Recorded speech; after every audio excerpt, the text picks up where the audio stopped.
Calaroga Shark Media. Hello, I'm Johnny Mac with your daily comedy news. This show's been so much fun to do lately. There's been so much to talk about, so I just want to get in front of it. I know the episodes have been hitting the 20-minute mark lately. I just want to tell you, that's not the plan. When it gets back down around 12, when things calm down, don't get mad at me and don't be like, hey, how come the show's so short? It's supposed to be, I don't know, around 12 minutes. There's just been so much. All right, we've got to start with Jim Gaffigan. This clip I'm going to play, it's awful. It's absolutely awful. I made it a minute and 38 in. I couldn't take it, and I was pulling the clip to share with you guys, and then I realized that my little program here called Audio Hijacked wasn't actually recording, and I would have to listen to it again, and I actually said F out loud. All right, what's going on here? Jim Gaffigan's got a new product. Let's let Jim tell you about it. I'm telling you, I'm warning you, this clip is awful. Don't bail on the podcast. If you can't take it, hit 30-second skip twice. But here's Jim Gaffigan. But stay with the podcast. I've got really good stuff today. This video is actually less funny than an Adam Sandler movie. That's how bad this is. If you said to me, Johnny Mac, we're going to watch something. Do you want to watch Jack and Jill or this video from Jim Gaffigan? I would pick Jack and Jill, and I'm not doing a bit. This is awful. Here's Jim Gaffigan trying to sell you something. Hi. I'm generous comedian Jim Gaffigan, and I'd like to talk to you about a condition that affects 3 out of 5 men. That's 6 out of 10 men, or 9 out of 15 men. I'm talking about a condition called fatherhood. Now, this can affect all types of men. Good-looking men, ugly men. It doesn't matter. One of the only things we have discovered that can help reconcile this situation is something me and a group of scientists have developed called Father Time Bourbon. This bourbon may not cure you of children, but it makes you forget about those children. Yeah, so Jim tweeted, big news, I've got my own bourbon. Yes, my own bourbon. It's called Father Time, and it's available for pre-order right now at the website. I went to the website. There's some FAQs. One of them, who's behind Father Time? He writes, it's just me, Jim Gaffigan, and my college buddy, film director Stu Pollard. We've had tons of help making Father Time happen, but the investment and all the decisions were made by us. One of those decisions, apparently, was the pricing. How much is a bottle of bourbon, Johnny Mac? $150. They're also selling quote glasses. The website says, we don't recommend drinking Father Time directly from the bottle, but if you have teenagers, you may occasionally feel the desire to do so. There are 4 handcrafted quote tumblers inscribed with parenting lines from Jim Gaffigan. Father Time Bourbon is dedicated to fathers and all parents. I also understand not all parents drink alcohol, but what parent doesn't enjoy a glass with a quote complaining about parenting? The quote glasses, a set of 4, cost how much? Wrong, $80. And here are the quotes on glass number 1. It says, you know what it's like having a 5th kid? Imagine you're drowning, then someone hands you a baby. That would be funny if Jim Gaffigan told it. I agree. Jim's second glass says, being a father is definitely the most important thing I will fail at in my life. Hack. Next one, most of my fatherhood feels like going through customs with an outdated passport. It's kind of hacky. 4th one, raising kids may be a thankless job with ridiculous hours, but at least the pay sucks. That's funny.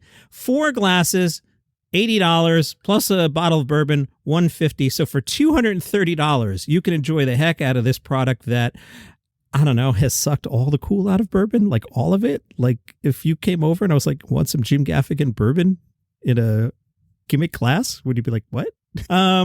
So that's how I feel about it. Jim has another clip, and he's either the Andy Kaufman of this and doing an amazing put on, or he's completely self-unaware. Let's listen. Isn't it weird that celebrities have their own spirit? I mean, look, you're a great actor, all right? You're good looking, but what do you know about tequila? It's offensive to Mexicans like myself. Okay, you're a great athlete. You're one of the best basketball players on earth, but what do you know about rum? You're a great musician. That doesn't mean you should make whiskey. Anyway, I'm coming out with my own bourbon. Now you might be thinking, Johnny Mac, you're a hater. Why do you hate so much? Well, because I like my comedy to have quality. Here's Ricky Gervais also hawking a very similar product, but But here's how you do it. Ricky, show Jim how you do it. Hi, I'm Ricky Gervais, and this is Dutch Barn Vodka. It's a beautifully crafted premium spirit. It tastes great, and it's friendly to the environment. It's known as the posh one in the brown bottle. But if you can't afford it, just get Smirnoff.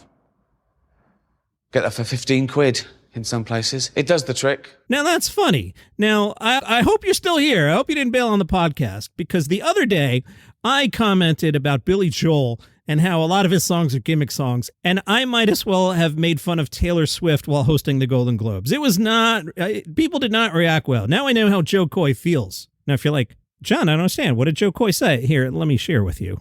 The big difference between the Golden Globes and the NFL, on the Golden Globes, we have fewer camera shots of Taylor Swift. Oh boy, that's mean. That's worse than saying Billy Joel has a lot of gimmick songs. All this to set up a clip from the Bob and Tom show. Sometimes you can't make this stuff up. Frank Caliendo was on the Bob and Tom show, and he sang Billy Joel songs in character. I'm going to join this mid-song, and stay to the end because this all comes full circle. You're going to laugh when he does it. Here we go. Adam Sandler. Here we go. Now, John at the bar is a friend of mine. He gets me my drinks for free. And he's quick with that joke. Would I light up a smoke? But he's someplace that he'd rather be. Oh, that tied it all together. A Billy Joel gimmick song and Adam Sandler. Love it. As planned on Tuesday night, I plopped down in the TV chair and I watched some comedy specials. I watched 3 of them.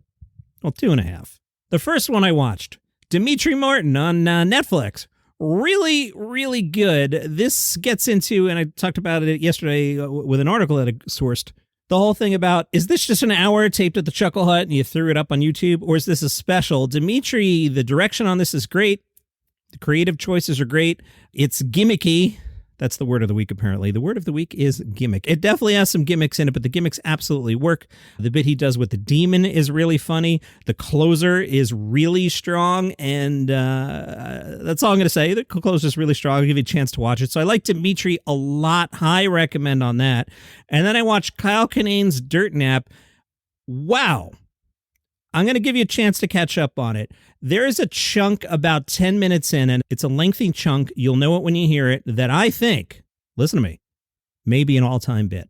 It's really, really strong. It is lengthy. I didn't clock it, but it felt like it was a 10-minute chunk, and it's really, really strong. So I was watching that, and I'm like, wow, Kyle is crushing it here. Is this better than Attell? And I had that thought for a minute during the really strong chunk, and I was like, no, because Attell put on a masterclass. It's going to be really, really tough to beat out that Attell special. And then as the hour went on, and the hour's amazing, I had to pee. See Saturday show. But, you know, I'm like, all right, we're probably like 37 minutes in. We're 45 minutes in. We're 50 minutes in. Wow, we're past an hour. How long is this thing, Kyle? It's 75 minutes long. And like Attell showed last week, 37 minutes and crush. Had Kyle Kinane wrapped this up at around 45 minutes, it probably would be either 2 or 3 on my list. Because he went 75 minutes, it was actually diminishing returns. Too much of a good thing. He probably could have lifted a full half hour and made a second special out of it with a new topper. So my updated rankings. Number 1, Attell. 2, Triumph. Watch the Triumph, you lucky bastards. It's on, I wrote on Netflix here. That's wrong. It's on YouTube. Correcting my notes. 3 is David Cross, worst daddy in the world. At one point I was like, ooh, Kyle's probably funnier than that. And again, it was too long. And I loved the special. Does that make sense? I both loved it and it was too long. It's like I love beer, but 9 beers is too many. You know what I'm saying? 3, David Cross. 4, Dusty Slay. As I went to actually do the rankings this morning, I was like, can I put Kyle ahead of Dusty Slay? And I can't. If you'd asked me a half hour in, absolutely. But all said and done, I can't. So Attell, Triumph, Cross, Dusty Slay, Kyle Kinane, Demitri at 6. Demitri is really strong and up in that top group. Then I'm starting a middle group here. I realized I hadn't added Hannah Gadsby's gender agenda, so that's going to be like in a middle group. Right now it's 7. Some things will wind up by the end of the year sneaking ahead of that. Some will fall behind it. And on the bottom group right now, Brian Simpson, Tig Notaro, and Taylor Tomlinson would be your 10. I also watched Liz Mealy's special. Now, Keep in mind, I had already been watching 2 comedy specials that are in the top 5. So I had ingested a lot of comedy, and I watched it, and I'll say the same thing about Liz Mealy's special on YouTube that I said about Steve Trevino. It's fine. If you're hanging out at a comedy club and Liz Mealy gets up and does that exact set, you'll have a wonderful time. Is it next level? No. Is it great? No. Is it bad? No. Perfectly fine comedy special. And it's okay to have a perfectly fine comedy special. It's not going to make my best of the year list, but I'm not hating on it. So check your watch. Look how far we are into this already, and I've barely started. And I've kicked 3 major stories. I can tell you tomorrow I'm going to talk about Mulaney and Daniel Tosh and one other thing at the top of tomorrow's show. But I'm trying to not have this thing get all the way to half an hour. But there's just so much going on. Real quick, in the Facebook group, Dylan has been a very active member. The Facebook group is Daily Comedy News Podcast Group. Dylan, I appreciate what you're doing. Dylan posted his rankings. I'll just fly through them.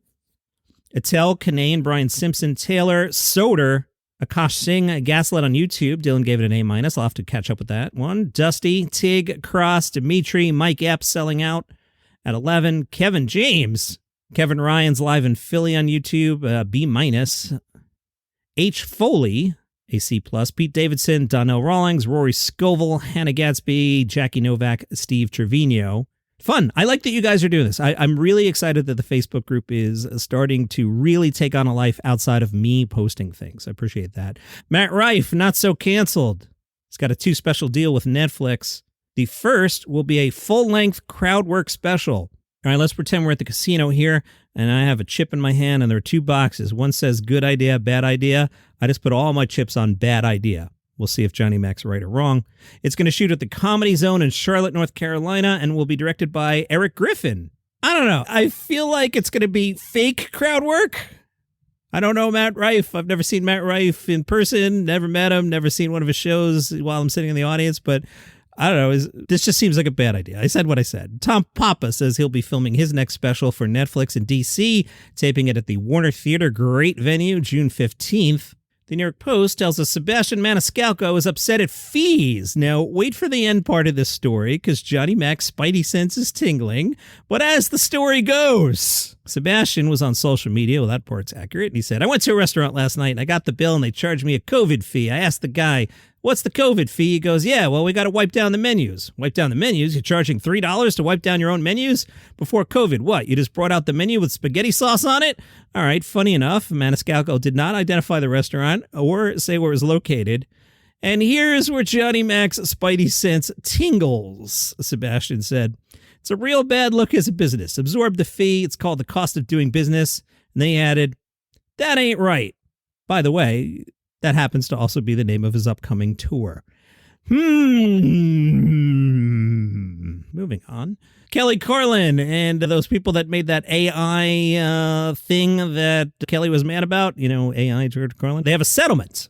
Fox News reports the settlement reached the demands made by Carlin's estate in the lawsuit. According to Fox News, those demands included removal of the special and unspecified damages. Kelly Carlin put out a statement saying, I'm grateful that the defendants acted responsibly by swiftly removing the video they made. While it is a shame that this happened at all, I hope this case serves as a warning about the dangers posed by AI technologies and the need for appropriate safeguards, and not just for artists and creatives, but every human on Earth. So, big news in town. Another donuts chain opened. This one, I don't give free commercials for donuts chains. As you know, I go to the National Donuts Chain every morning.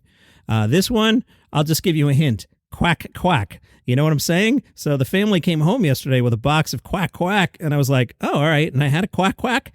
And wow, they're good. They're like thick and meaty is not the right word for a donut, but thorough, is that the right word? They're not airy. You know how the National Donuts Chain, you bite into it and it's like mostly air.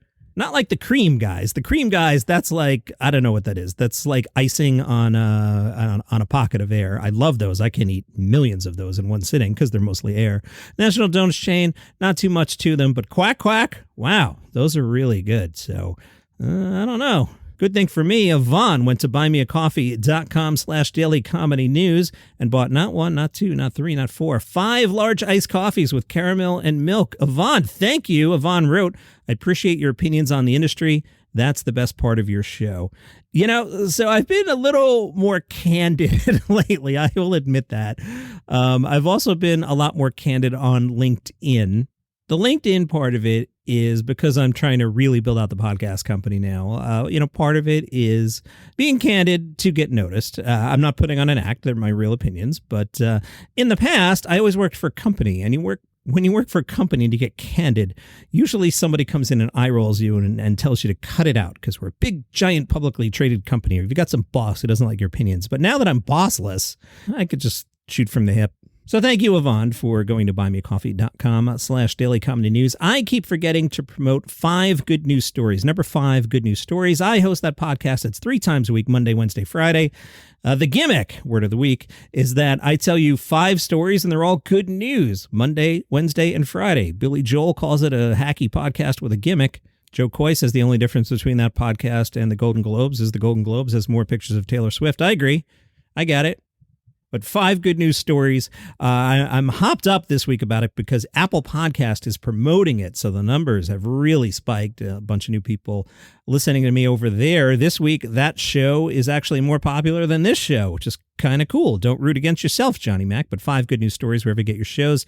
I put out a new Substack yesterday discussing Apple Podcasts. My Substack is free, mcdpod.substack.com. Link in the show notes. Again, if it asks you for money, just click the free option. I'm not trying to make money off that. Houston Red Yards will host the Riot Comedy Festival at the bar's local Comedy Addict. The Riots Comedy Festival kicks off tonight and will go through the 7th. Robert Kelly is one of your headliners. Ricky Dale Davis, Paris Sachet, Jordana Fisher, Tom Thakar, up-and-comers like Kim Congdon and Casey Rocket. The Riot Comedy Festival if you're down by Houston. Kelsey Cook will tape her special at Comedy on State in Madison, Wisconsin. Tonight, 3 tapings, tonight through the 6th. Kelsey Cook is the daughter of an international yo-yo champion and a professional foosball player. She's got a special on the 800-pound gorilla. If you want to check that out, it's called The Hustler. And again, she's taping a new one tonight. And let's see what's happening at Melbourne. Where's my favorite bookmark? There you are. It is April 5th in Melbourne because of the way time zones work. By the way, did you see they want to create a time zone specifically for the moon? Yeah, that's a real news item I saw earlier today. Nick White's show is called Teenage Dream and apparently has low to no avails. Almost sold out, apparently. Let's see what this one is. I'm doing ones without clips today because we're a little long again. Creative expression is something Nick White is always yearning for, even if it wasn't always easy. Join Nick as he looks back on the things that have shaped him from his youth to now. The show contains occasional coarse language. There are no reviews. I guess he's nice looking? I don't know. I'm wondering why that particular show sold out. The description didn't do anything for me. Abby Howell's show is called La Soupco, and that's at the Chinese Museum's Jade Room, which sounds like a cool place to see a show. La Soupco is the name of a screenplay Abby Howells wrote when she was 11 years old. It's a romance set in the Navy in the wake of World War II. No historical research, verification, or corroboration was undertaken. La Soupco was the winner of the prestigious Billy T. James Award at the 2023 New Zealand International Comedy Festival. Periodical The Spinoff from New Zealand said, she's a unique voice and made me laugh in a way that's typically reserved for when I'm with my siblings and we're just being silly. Stuff said, joyful and authentic, as hilarious as it is transfixing. I'm curious about the Chinese Museum Jade Room. Apparently there are several Chinese museums with jade rooms throughout the world. This one in Melbourne. Box office. There's no dedicated box office at Chinese Museum. However, the Comedy Festival front of house staff can assist with purchasing last-minute tickets. The entrance to the Silk Room is via the foyer, and the performance space is on level 1. From the foyer, proceed up the large internal staircase, approximately 15 plus stairs to level 1. Approximately 15 plus stairs. It's not 1,000 stairs. Could somebody please count the stairs? If you're in Melbourne, can you go over to the Silk Room and tell me, is it 14? Is it 16? Is it 19? And at what point are we not at approximately 15? Like, is 23 approximately 15? No, that would be like more than 20, right? Oh, sorry. That's the Silk Room. We shouldn't have even talked about that, but I made myself laugh. The entrance to the Jade Room is via the foyer, and the performance space is on level 3. See, if you're on level 1, you'll wind up at the Silk Room. You want to go to level 3. From the foyer, proceed up the large internal staircase, approximately 3 flights of stairs to level 3. All right, hold on. I'll give you it's like 15 stairs. How many flights of stairs is it? You just look. It's 3, it's 2, it's 4. What is the issue here, Melbourne Comedy Festival? Oh, and the bathrooms?